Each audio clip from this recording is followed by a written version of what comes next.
An expert panel has found that police and intelligence failed to protect lives and property during July's deadly unrest. President Ramaphosa authorized the release of the report, which probed government's response to the looting. The panel found that dysfunctional relationships between ministers and top officials in their departments impeded the response and affected decision-making. The State Security Agency has also come under fire, particularly for failing to provide intelligence. Over 300 people were killed and billions in damages were recorded in the violence which gripped parts of Gauteng and KwaZulu-Natal. Well, let's stay then into that report. Of course, the destruction took place in the full view of South Africans. Let's analyze what has come out of this report tonight. We're joined by Justice and Violence Prevention Researcher at the Institute for Security Studies, Chris Maruleng, or that can't be correct. Chris Maruleng is Executive Director at Good Governance Africa, Institute of Security Studies, Godfrey Malaudi, and the Right to Protest attorney, Stanley Malimaja. Good evening to all of you, and thank you so much for your time. When one just looks at the findings of what went wrong in July, ultimately that led to that wide-scale destruction that we saw, there's a serious question that needs to be asked about the state of our cabinet, that cabinet in its entirety has been found to have failed the people of this country. Godfrey, let me begin with you. Thanks, Kathy. I think, look, how I look at it, and welcome to and greetings to the other panelists, Chris, former ISS, and Stanley. Look, the cabinet as a whole, and indeed, they were found wanting in the July unrest, and for a number of reasons. The lines have been blurred in terms of the coordinations of how the information were coming through in regards to the July unrest. And this, of course, the report does acknowledge that. And I think on behalf of the Institute, I think I must also indicate that we do welcome the report. Very precise, and it emphasized the point we've been making all along through the unrest, but also to the stability of the security cluster and the cabinet as a whole.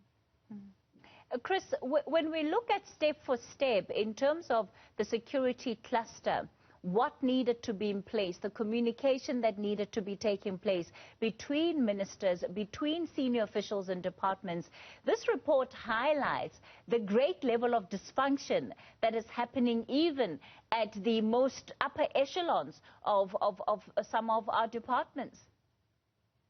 Indeed, Kathy, I think what particularly interested me was when the report by the expert panel focused on the issue specifically around governance of the security sector. And this specific focus on the governance of the security sector highlights a couple of things. It talks directly to what the report said were not just an intelligence failure, but I quote, significant intelligence failure, meaning that the intelligence did not provide adequate early warning about the prospects of violence. It makes reference to the fact that the National Intelligence Estimate, which is prepared annually by the intelligence community in South Africa, was not implemented in the sense that early warning and predictions of violence were made in 2021. But in actual fact, it doesn't appear that the police or the intelligence themselves did enough to ensure that there would be some kind of processes to detect and basically to ensure that those who engaged in this orchestrated violence could be deterred. But most significantly here in terms of governance failures, Kathy, is what is cited as the inability of the National Security Council, which is a body of ministers which at a very high level sits to basically not just coordinate aspects but make decisions around what should be done in order to ensure that there is effective national security in our country. So a myriad of findings and recommendations in this report, Kathy, that really should make South Africans concerned about the state of our national security. One of the things that it does again, Stanley, is it lays bare the extent to which we have a broken down relationship between the country's police minister and the top cop in the country, being Kehla Setole, that neither of them knew where the other was during the unrest. And again, the communication between them was simply non-existent. We've long known of tensions between the two. What needs to happen now? Because surely this is an untenable situation. Yeah, thank you for that, Kathy. I think, firstly, I'm no longer with the Right to Protest project. I'm with the Center for Child Law at the University of Pretoria. So I think, internal factions within institutions which are supposed to ensure the protection of citizens can really cause problems. And we have seen it with the, with the July unrest.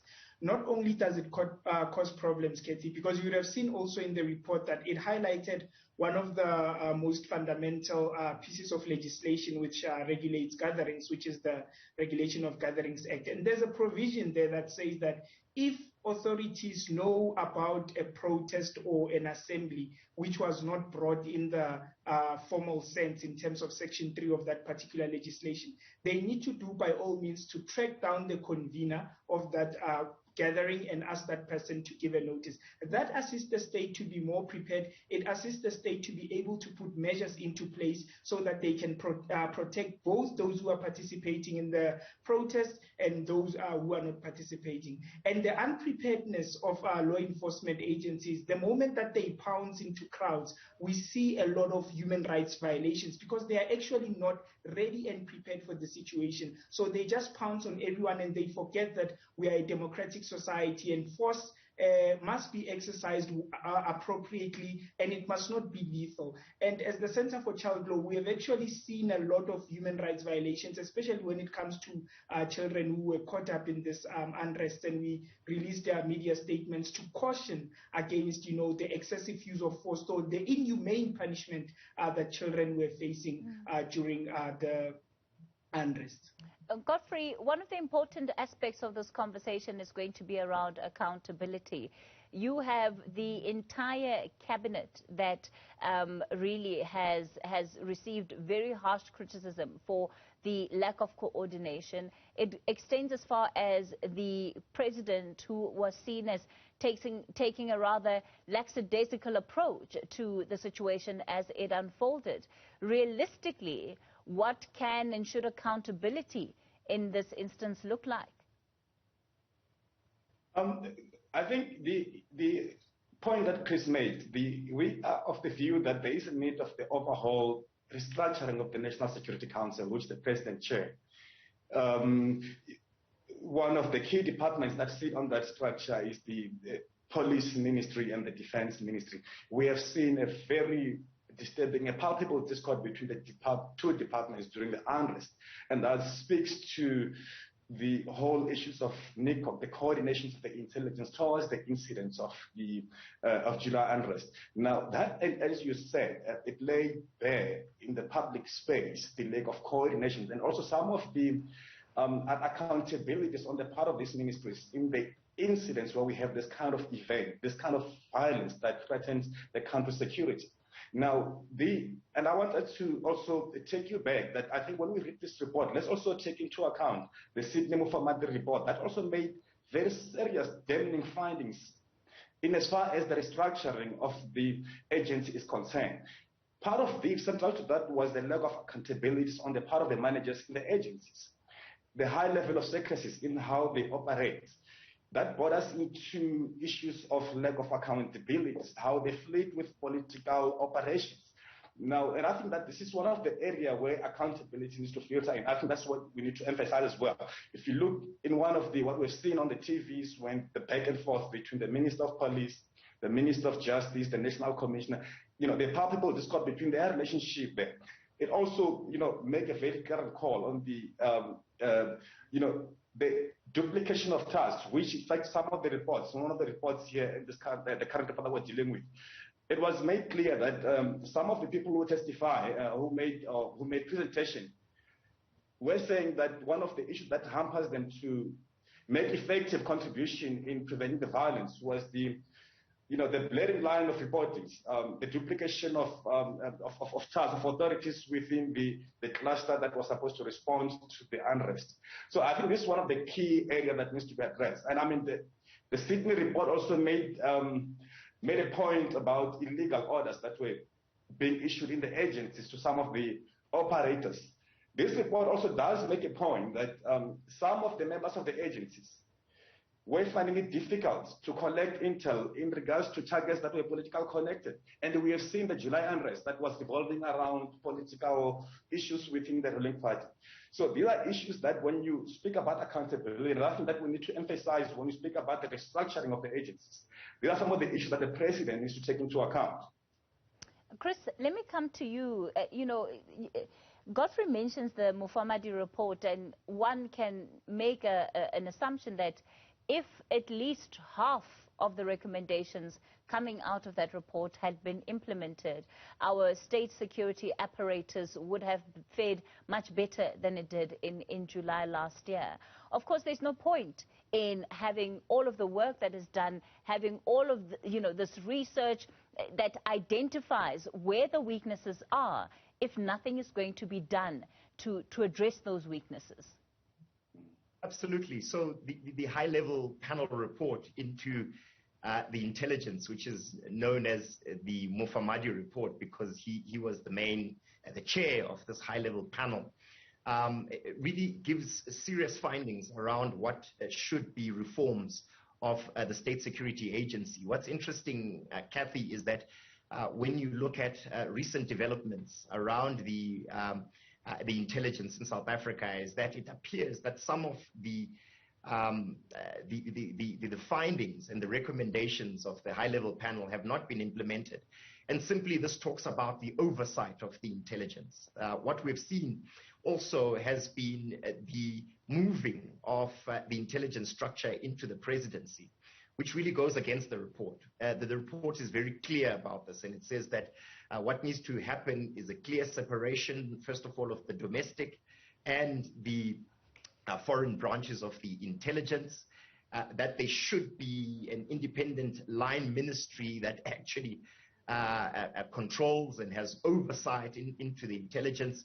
And this is really done to ensure that even though the current president may really lean towards more accountability and transparency, we don't know what future administrations will be like, whether they will be open to such transparency and accountability of the intelligence, or whether they'll use it for further political battles. One of the things that the expert panel report that was released today to the president actually talks about is how factionalism within the governing party, that is the ANC, has also found its way into a politicized security service. And this is very concerning, Kathy, because in order to ensure that the national interest is preserved and that the police, the intelligence, the Department of Defense act in non-partisan ways without fear or favor, but more importantly, in the national interest, we need to ensure that they are sort of insulated from the highly charged political environment that we've seen. Kathy, if I may add, one of the things that is also reflected on quite significantly is the fact that the root causes of instability in this country, i.e. inequality, poverty, and these deep-seated structural issues have not been dealt with effectively by the government. And this has led to a lot of the violent protests that we've seen and the looting that we experienced in the middle of last year. All right. Stanley, I'm going to give you the final word here on this one very briefly for me. Thank you. And I think the other thing that the report, highlighted, Kathy, is the issue of understaffing within the public order policing unit. And that's the special unit that is trained to deal with crowd management. And immediately when you have an understaffing in that unit, it calls for chaos, because not every law enforcement officer is trained to deal with, crowd management.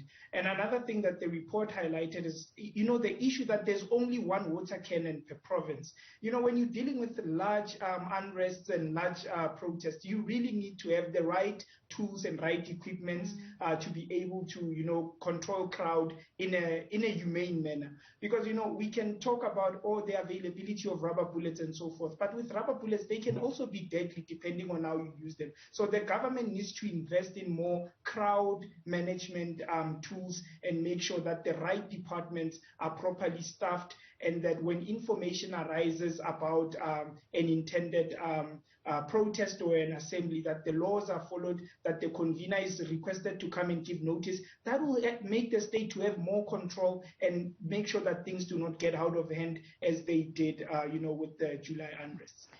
Stanley, the conversation about tools automatically raises issues of budgets, and we all know what's happened in the last couple of years in terms of those budgets to the police. So much goes into the situation and feeds into why the country responded in the way that it did to those protests. Let me thank all of you for coming onto the show tonight.